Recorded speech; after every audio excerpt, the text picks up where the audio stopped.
بچوں کے لیے گائے کا گوشت بہت مفید ہے, خوب سمجھ لیں. بچوں کو گائے کے گوشت سے پرہیز نہ کرایا کریں. جو بڑا آدمی بیمار ہو جائے وہ بچے گائے سے, لیکن بچوں کے لیے گائے کا گوشت کھلائے. بکرے سے زیادہ اچھا بچوں کے لیے کون سا گوشت ہے؟ گائے کا. میں بعض ملکوں میں گیا ہوں, وہاں گائے کا گوشت مہنگا ہے بکرے سے بھی.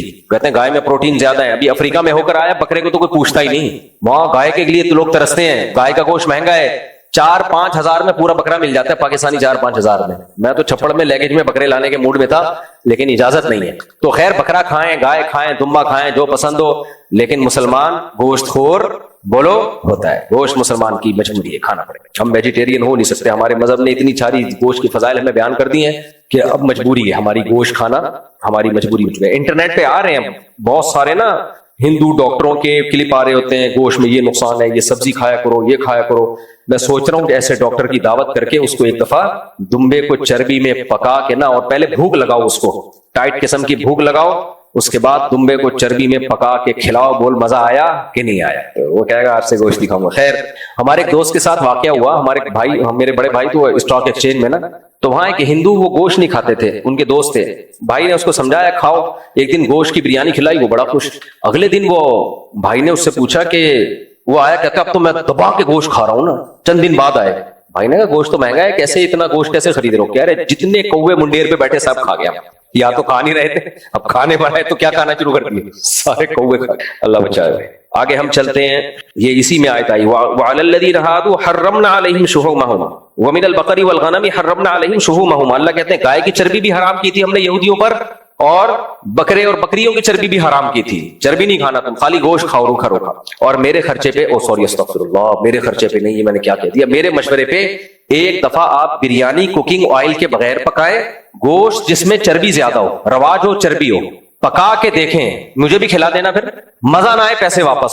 نہ وہ پیٹ پہ بوجھ بنے گی. کوکنگ آئل میں پکی ہوئی بریانی لذت میں بھی کم ہوتی ہے اور میدے پہ بوجھ بھی بنتی ہے.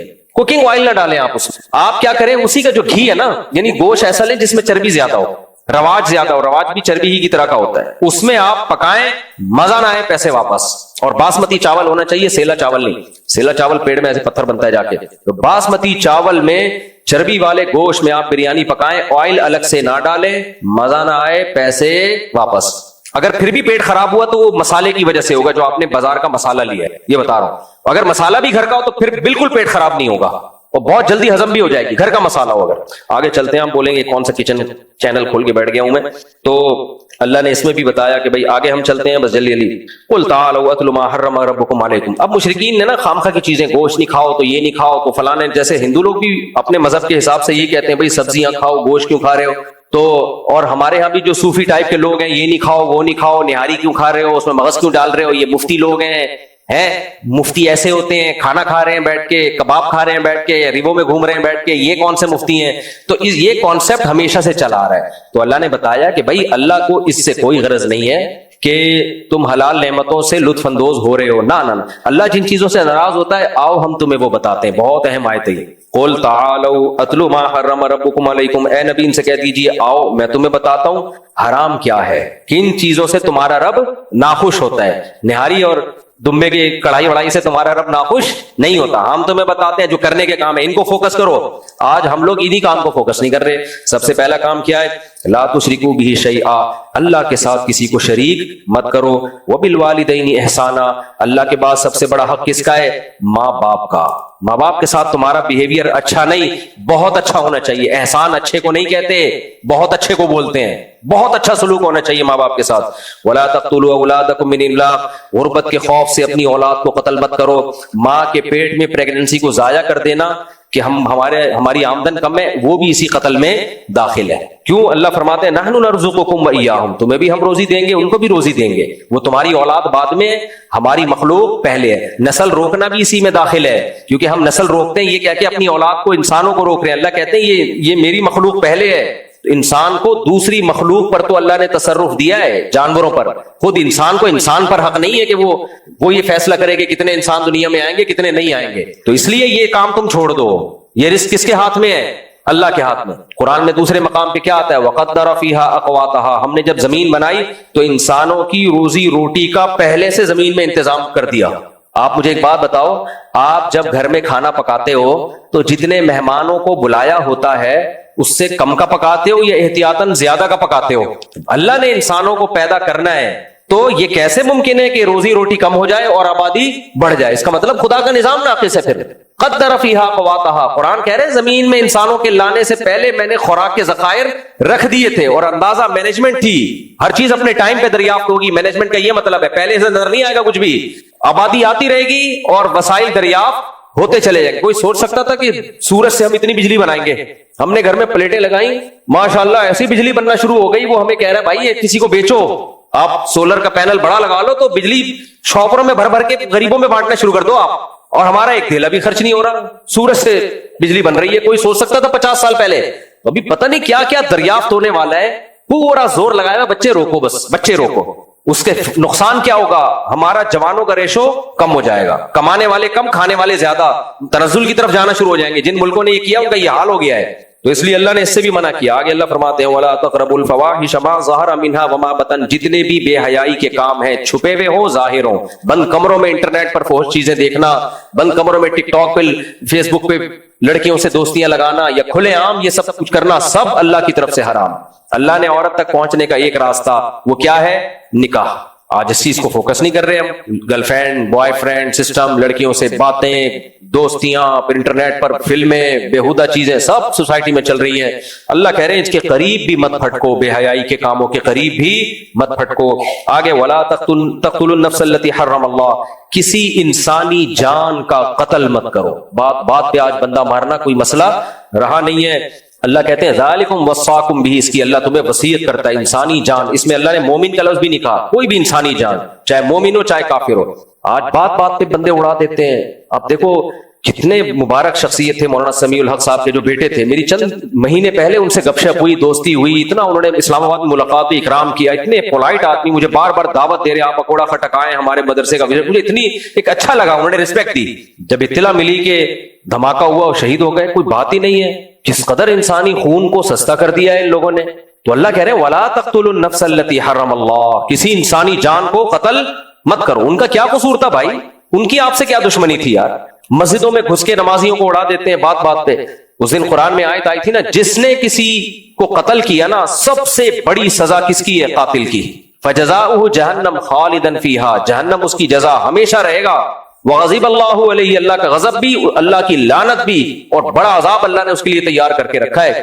اس لیے حقوق العباد میں جو سب سے پہلا حساب و کتاب ہوگا نا، وہ قاتلوں سے ہوگا، کیونکہ ان کا ظلم سب سے بڑھ کر ہے۔ اس سے بڑا ظلم انسانیت پہ ہو نہیں سکتا کہ آپ کسی انسانی جان کو قتل کر دیں۔ تو بات پہ فتوے بھی لگا دیتے ہیں، فلاں گستاخ، فلاں نے توہین کی، اڑا دو، پھوڑ دو، مار دو۔ اس دن ایک بچی کی ویڈیو آئی جس کے باپ کو توہین کا الزام لگا کے قتل کر دیا گیا، ایسے بلک کے رو رہی تھی، اتنا ترس آیا کہ میرے باپ تو نبی صلی اللہ علیہ وسلم سے محبت کرتے تھے، ہمارے ابو آتے تھے، ہمیں پیار کرتے تھے، ہمیں گھمانے لے کے جاتے تھے، وہ جوان باپ کا جنازہ گھر میں دیکھ رہی ہے، مارنے والا مار کے چلا گیا اور ہیرو بھی بن گیا۔ یہ آپ کو یہ دہشت گردی صرف پاکستان میں ملے گی، کہیں بھی نہیں ہے یہ بھائی، یہ قانون بنا ہوا ہے، لا بنا ہوا ہے۔ آپ کیس کرو، عدالت کو نیوٹرل ہو کے آپ کیس کی سماعت تو کرنے دو نا۔ توہین کے کیسز میں ہوتا کیا ہے؟ پہلے 50-100 بندہ، 200-250 بندہ ایس ایچ او کے سر پہ کھڑا ہوتا ہے، ایف آئی آر کاٹ ورنہ تیری گردن اڑا دیں گے۔ تو وہ جو ایف آئی آر کاٹے گا وہ عدل پر مبنی ہوگی ہے بھائی۔ پھر اگر وہ ایف آئی آر نہیں کاٹتا، اس کو اپنی جان کا خطرہ، کاٹ دیتا ہے تو کیس چلتا ہے کورٹ میں، پھر جج عدالت کے باہر 2000 بندہ کھڑا ہوا ہوتا ہے، کیس کو پھانسی کی سزا سنا ورنہ تیری گردن اڑ جائے گی۔ یہ چل رہا ہے پاکستان میں، اور یہ ہوائی باتیں نہیں ہیں، مشاہدے پر مبنی واقعات ہیں۔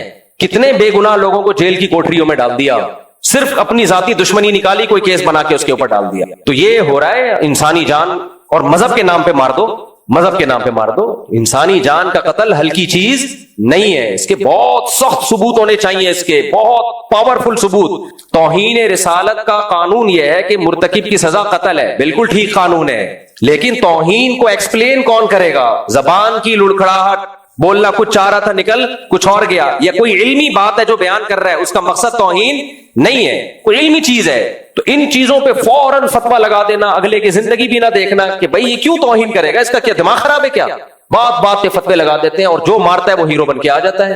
تو یہ غلط ہے، یہ بھی انسانی جان کے قتل میں یہ چیز شامل ہے۔ اگر کسی کی زبان لڑکھڑاتی ہے، آپ اس کو اپنی بات کو ایکسپلین کرنے کا موقع دو۔ پھر اگر کوئی علمی اختلاف بیان کر رہا ہے تو اس کے دلائل سنو. کچھ بھی نہیں سنا جاتا, دھڑ دھڑ دھڑ فتوے, وہ اس نے اٹھا کے ادھر بندہ مار دیا, اس نے اٹھا کے ادھر بندہ مار دیا, اور مارنے والا ہیرو بن جاتا ہے. پھر اس مارنے والے کی مذمت میں کوئی بیان نہیں دے سکتا. کوئی مذمت میں بیان دے گا, اگلے دن وہ آیا ہوا ہوگا اخبار میں, اس کو بھی اڑا دیا. سرگودا میں کیا ہوا ہے, وہ ایک مقدس اوراق کا ایک ادارہ ہے, تو وہ کیا کرتے ہیں, سب سے مقدس اوراق جہاں بھی اللہ رسول کا نام کسی کاغذ پہ لکھا ہو لے کے نا جمع کرتے ہیں, کہیں دور لے جا کے دفن کر دیتے ہیں. میں نے ان سے کہا یار تم اتنی ٹینشن اٹھا رہے ہو تو یہاں گڑھا کھود کے ان مقدس اوراق کو جلا دیا کرو تاکہ لوگوں کے پاؤں میں نہ آئے. فقہا نے بیان کیا بھائی مقدس اوراق جو ہے, جو قرآن ہے تو بوسیدہ ہو جائے تو جلا دیا جائے تاکہ اس کے نقوش مٹ جائیں. کہتے ہیں کیا بات کر رہے ہو, ہم نے یہاں ایک دن ایسا کیا کہ ہم نے ایسے جلایا, وہ تھوڑی سی آگ نکلی, کہیں اڑوس پڑوس میں خبر پہنچ گئی کہ یہ قرآن کو جلایا ہے. اس وقت میڈیا بہت فاسٹ نہیں تھا. اب یہ جو جلا رہے تھے یہ توہین کی نیت سے نہیں بلکہ توہین سے بچانے کے لیے کہ پاؤں میں نہ آئے. کہہ رہے فوراً تھانے میں گیا, ہمارے لیے تو جان چھڑانا مشکل ہو گیا, پتہ نہیں کس طریقے سے جان چھڑی ہے. میں نے کہا شکر کرو میڈیا اس وقت اتنا فاسٹ, 20-25 سال پرانی بات ہے, ورنہ ایک ویڈیو فیس بک یوٹیوب پہ آنی تھی تمہاری بوٹیاں نوچ کے لوگ کووں کو کھلاتے.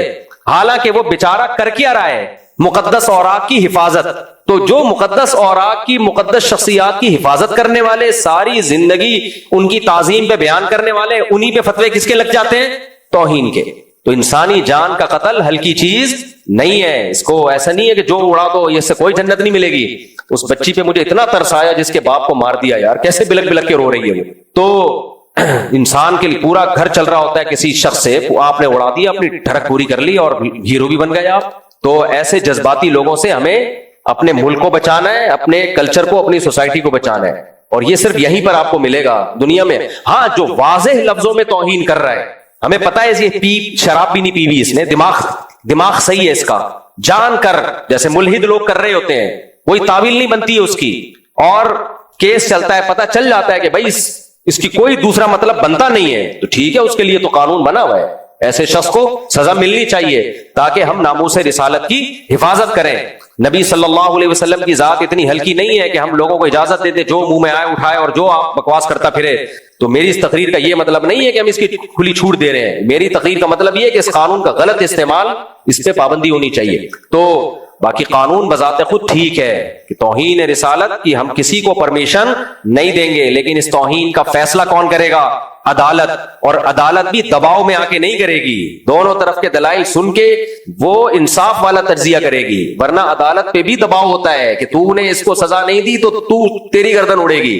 یہ ہوا ہے, مجھے خود وکیل نے بتایا کہ میں نے 2 بے گناہ لوگوں کو اندر جیل میں کیا ہے, عمر قید کی سزا سنائی ہے, جبکہ مجھے پتا تھا کہ یہ مجرم نہیں ہے. کہہ رہے ہیں ان کو میں جیل میں نہیں بھیجتا تو میری لاش ملتی, اتنا دباؤ تھا میرے اوپر, مجھے جان سے مار دیتے تو میں مجبور تھا کہ یار اپنے آپ کو بچاؤں. غلط کیا, لیکن کہتا میں کیا کرتا, باہر عدالت کے باہر بندہ کھڑا ہوا تھا, اتنا 1000-2000, اور میں حکومت کی طرف سے وکیل تھا, میں اس کو چھڑوا دیتا تو میں گیا کام سے. اور جج کو بھی یہی خطرہ تھا تو جج نے بھی اس کو عمر قید کی سزا سنا دی. یہ بہت ہے, ایک نہیں ہے, جیلوں میں بھرے ہوئے ایسے لوگ.